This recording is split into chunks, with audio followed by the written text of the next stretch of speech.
Скопската чаршија представувала централно јадро на градот. Датира уште од византискиот период, кога во близина на градот се наоѓал манастирот Свети Ѓорги Горг, кој што во своите празнични денови се организирал во градот Панаѓур.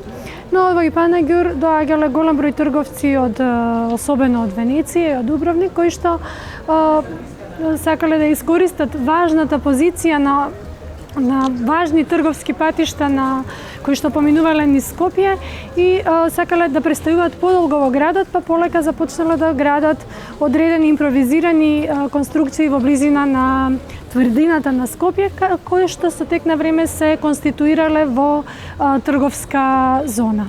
Но овој изглед чаршијата го добива со доаѓањето на турците османлии и полека се претвара во ориентална отоманска чаршија. Зборот чаршија е турски збор и означува простор, плоштад или раскрсница со приот од 4 страни, што значи таа представувала централно јадро на градот, од каде што од секоја страна можело да се приде. Тоа е централно јадро на градот и простор каде што најчесто не се живеело, туку се стопанисувало. Целата чаршија била поделена по овие професионални улици, каде што сите занајчи кои што работеле во еден занает биле тука сконцентрирани. Се смета дека чаршиите воглавном се конституирале околу централното јадро Безистинот, кој што е тврда градба, односно еден вид на покриена чаршија каде што се случувала трговија со платна и полека околу неа се конституира целата инфраструктура на чаршијата. Можеме да кажеме дека оваа скопска чаршија долго време представувала чаршија од покриен тип, имено не само Безистинот како цврста градба, туку еден голем дел од улиците на чаршијата, практично според записите од Бакалската до Туфекчиската чаршија, цел тој простор бил покриен со дрвени штици греди, практично целите улици биле покриени и таа представувала чаршија од покриен тип. Чаршијата на многу пати настрадала, имаме различни од патописците и историчарите кои што поминувале низ овој град, имаме различни записи за чаршијата и од тоа можеме да видиме дека чаршијата различно изгледала во различен период. Ако ги погледнеме записите на патописецот Евлија Челебија, почеток на 17 век, ќе забележиме дека тој со најголеми суперлативи зборува за оваа скопска чаршија, која што во тој период била навистина голема, со преку 2150 дуќани, за после палежот на Пиколомини во 1689 година да имаме записи на пустоши на една уништена чаршија, каде што буквално освен кожари и крзнари не можело ништо посебно да се види и најде. И повторното заживување и нејзино ревитализирање започнува во периодот на втората половина на 19 век, кога започнува една поголема миграција од селата кон градовите, каде што многу млади деца од селата околни решавале да дојдат да чиракуваат во скопската чаршија. Практично настанува нов подем и нов процут на чаршијата. Веќе кон крајот на 19 почеток на 20 век имаме некакви информации за над 100 различни занајати кои што функционирале во оваа чаршија. Ова е Сулијан, споменик од отоманскиот период, бил изграден во 15 век од страна на скопскиот краешки намесник Исак Бек. Сулијан значи значи преноќиште, простор каде што се преноќувало, каде што трговци, посетители на градот можеле да дојдат и да безбедно да бидат сместени во скопската чаршија. Еден од многу теанови во Скопје, имаме информација дека крај на 19 почеток на 20 век имало 20 различни јанови кои што функционирале во скопската чаршија, што покажува дека оваа чаршија од секогаш била интересно трговско средиште. Јановите како објекти секогаш се поврзувале во така наречена архитектонска целина, секогаш се поврзувале со еден амам, бања, турска бања и една џамија. Целта била да се даде комплетна услуга на посетителите.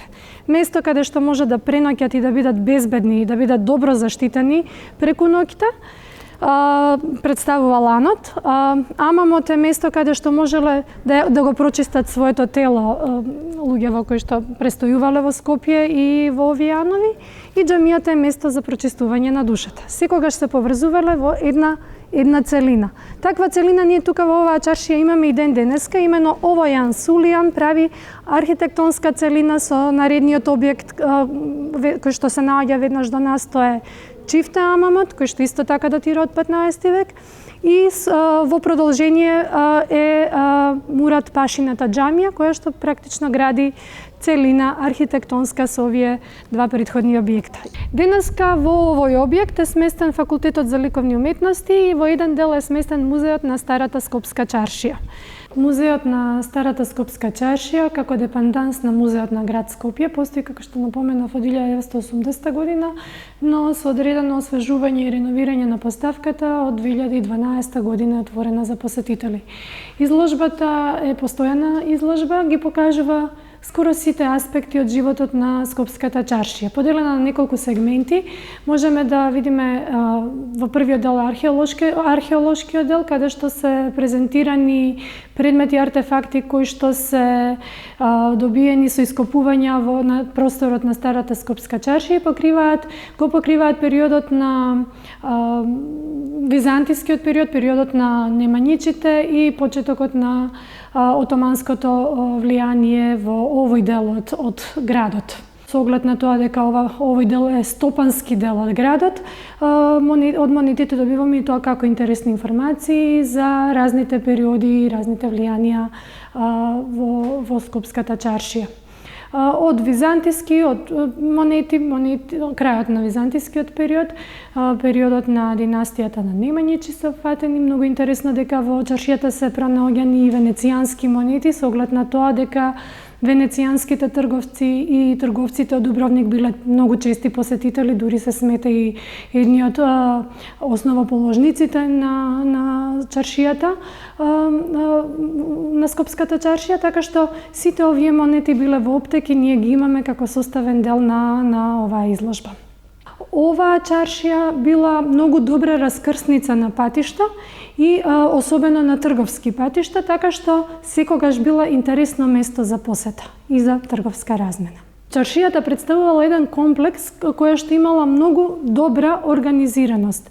Сите занаетчии кои припаѓале на еден занает или на една професија биле најчесто сконцентрирани во една улица или една област од чаршијата и тој дел од чаршијата го добивал називот на занаетот кој што тука се обработувал, па така најголемите, најраспространетите занаети всушност биле поделени по своји професионални чаршии. Па имаме ќурчиска или крзнарска чаршија, опинчарска чаршија, кафтанџиска, баџиска и така натаму и така натаму.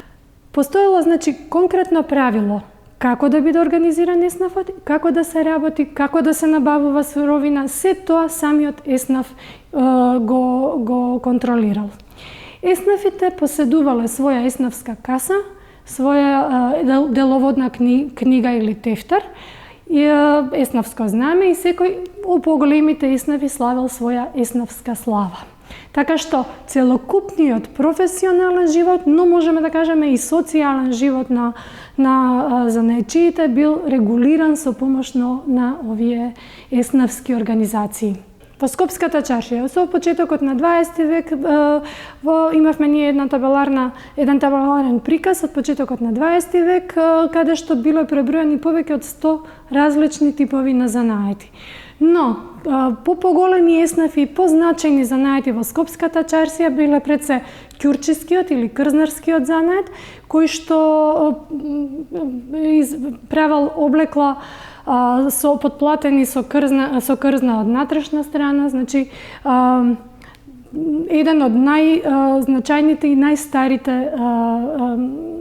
еснавски организации во Скопската чаршија. Ние во овој музеј имаме еден исклучително вреден примерок, тоа е ќурчискиот тефтер од 18 век, тоа е деловодната книга на ќурчискиот еснав од Скопската чаршија, каде што имаме комплетна информација за функционирањето на крзнарскиот занает во Скопската чаршија. Од бројност на ќурчи од 18 век па се до почетокот на 20, кога веќе еснафите прекинуваат да функционираат меѓу двете светски војни. И што е многу интересно, тука е запишано дека ова е втора деловодна книга, а првата, која што потекнува од 15 век, всушност била пишувана на зајачка кожа. Покрај ќурчиите, други кои што произведувале предмети од кожа се папуџиите, кондураџиите, опинчарите и уште еден занает кој што бил резервиран за турското население се сарачите кои што изработувале опрема за седла. Големи еснавски организации биле и оние кои што произведувале ткаенини и производи од памук, чоја, басма и слично, како што се пред кафтанџите, од најголемите занаети еснавски организации во Скопската чаршија биле кафтанџите, кои што продавале ткаенини, меки ткаенини, дополнително шиеле шалвари и слично. Значи тоа се материјали од памучна, басма, атлас, вила и слично. Абаџиите кои што произведувале производи од чоја, значи текстилно облекло од чоја. И со почетокот на 20 век терзите, особено френк терзите, кои што започнале да шијат, да речеме, градска облека, под влијание на модата ала франга, тие се веќе френк терзи. Којунџискиот занет од секогаш бил доста развиен во Скопската чаршија, имала своја посебна којунџиска улица. Интересно е дека којунџиите многу соработувале и со туфекчиите и оружарите и ги украсувале рачките на пушките со одредени орнаменти. Од сите видови на занаетчи кои што обработувале различни материјали и суровини биле застапени во Скопската чаршија. Исто така преработка на метал, ние и ден денеска имаме ковачката чаршија која што била доста распространета, потоа казанџискиот занает кој што бил занает на турците, исто така бил доста распространет во чаршијата, особено поради производство на онаа покукинина по дома, на бакарни производи кои потоа се калојесувале и така. Потоа опрема за амам, значи се тоа го произведувале казанџиите. Ковачи, казанџи, тоа се било убаво развиено и распространето и организирано по еснафи. Што е интересно е во Скопската чаршија имало и занаети поврзани со преработка на храна. Значи имаме интересни фотографии во музеот од сите овие аспекти, например рашчилници, гостилници, бурекџилници кои што печеле не само бурек и симит за што самите го произведувале, туку луѓето можеле да им донесат нивно готвено јадење па да биде испечено во нивните фурни, така што и тоа се практикувало, така што занаетчиството било комплетно опфатено, но како започнува навлегување на индустријата и на индустриското производство, уште на почетокот на 20 век веќе почнува некои занаети да изумираат и да ја губат својата утилитарна вредност. Имено, процесот на изумирање и затварање на занаетите веќе започнува со навлегување на индустријата. Треба да земеме во обзир дека тоа е неминовен процес, заради тоа што чаршијата е стопански простор за стопанисување. Произведува утилитарни предмети кои што луѓето ги употребувале во своето секојдневие. Кога тие ќе бидат заменети со понови, помодернизирани или нови некои технологии, веќе настанува процес на губење на вредност и на самото постоење на овие занаетчи.